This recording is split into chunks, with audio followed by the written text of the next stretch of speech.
Good morning, boys and girls. How many of you know who Pavel Goya is? Sabrina does. Okay, so he is an amazing prayer warrior. He's an evangelist. He's a speaker. So I'm going to tell you a story about him. He grew up in communist Romania, and his father was a contractor, and his father taught him how to do many different things. And one of the favorite things that Pavel liked to do was cut glass. And he would cut these big, huge sheets of glass, like 6 feet by 7 feet big, and it would go into new homes or buildings or just remodels, um, projects. And so, anyhow, he was very good and fast at it. So, when he was around 16 or 17, he decided to go into his, he thought, well, I'll just do my own after school business. So, he rented a room in town and he ordered glass. And so he would have to order these big crates of glass that weighed 4,000 pounds, and it would have 22 sheets of glass in it. And it would need a special truck and crane to get it delivered. And so he had it delivered and he started his business and he was very good at it. And since this was communist Romania, 65% of your profit goes to the government, and you only get to keep 35%. So the more you work, actually, the richer the government gets. And so there was this president of the city who noticed that Pavel was making a lot of money after school. And so he came up to Pavel and said, I want you to work on weekends. And Pavel said, no, I don't want to work weekends. And he said, well, this isn't really an option. You have to work weekends. So Pavel said, okay, fine, I'll work Sundays. And so he worked Sundays, and his business did even better.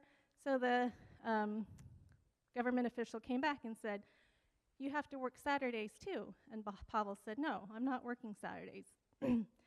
And so after a while, Pavel ran out of glass, so he placed another order of 2 large crates of glass. And so he went to his workshop, and he found that there were 2 crates of glass, but they weren't new crates. They were old crates that had been sitting outside the warehouse for 2 years. And all the wood had been rotting of the crates, and the glass had been in snow and rain. So all the sheets were stuck together like one big solid mass of glass. And there was no way for him to move it, and he didn't know what to do. And the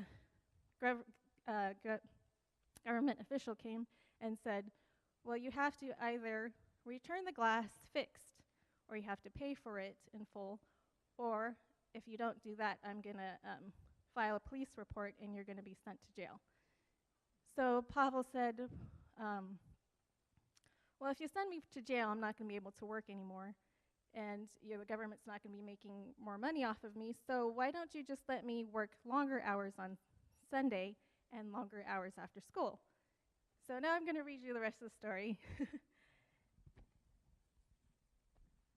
this is what the government official said.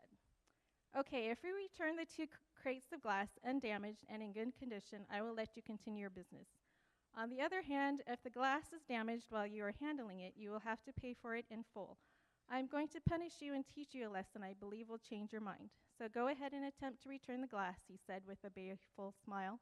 And since the condition of the wooden crates made moving them impossible, his offer was nothing more than a foolproof trap.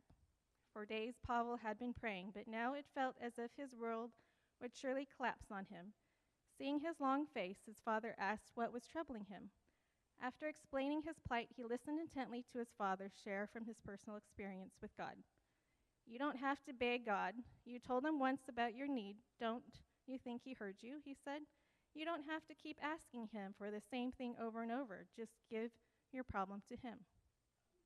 I don't know how to do that, Pavel said weakly. If you prayed once, don't ask him for the same thing again and again. You told God you were giving him permission to work. Why don't you let him work in whatever way he sees best? But nothing is happening. Well, God does not always answer on the schedule we have outlined for him. You have to be patient as you wait for God. When you pray, you need to trust God and not become impatient. He will answer in his time and in his way. One last time, Pavel went back to the co-op president's office to inform him of his final decision to not work Saturdays. Whatever happens, happens. Tomorrow I'm having the glass crates shipped back to your warehouse. That afternoon, he hired a delivery truck with a crane to meet him at his shop. Not wanting to miss the disaster he was sure to take place, the president of the co-op, with some of his staff, came to witness the event. Waiting customers joined the ranks as spectators.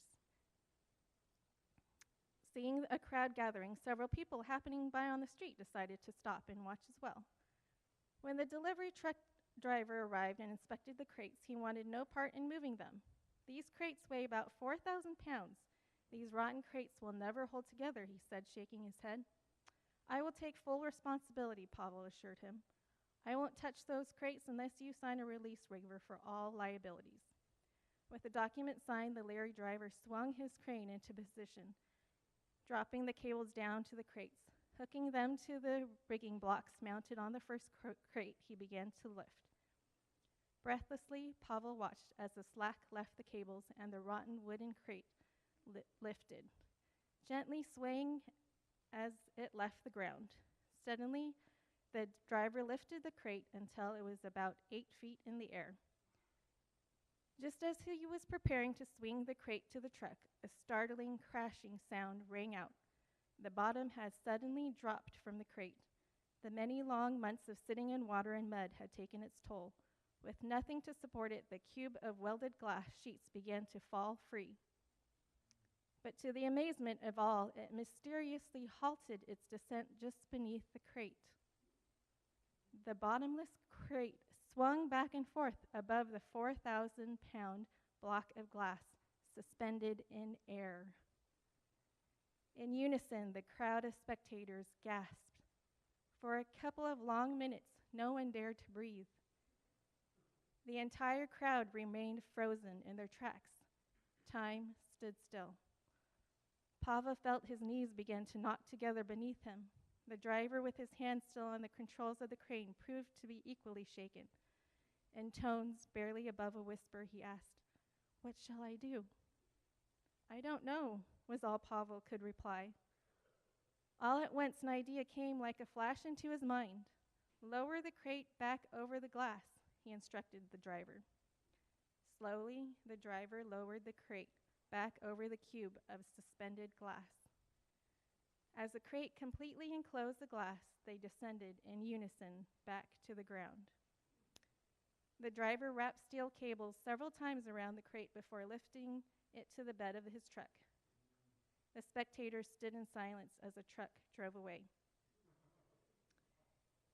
They were unsure if they had been dreaming or if a giant mass of glass had just suspended itself in mid-air. The president of the co-op came over to Pavel, more stammering than talking. Pale and in shock, he attempted to form words. With his mouth quivering, he whispered, "Just deliver the glass back to the warehouse. You don't need to worry about paying for it, and you don't need to worry about the report to the police. I will take care of everything. Just leave your business and never come back, and please don't curse me or my family." Turning, he walked away, convinced that if the God Pavel served could suspend 4,000 pounds of glass in the air, he no doubt could deal unkindly with him and his family should Pavel so dictate. From that miraculous day onward, Pavel repeatedly experienced God going before him, removing obstacles and solving problems as he put him first. He never forgot God's beautiful promise, "If you put me first, I will take care of you." You may go back to your seats. Thank you for listening.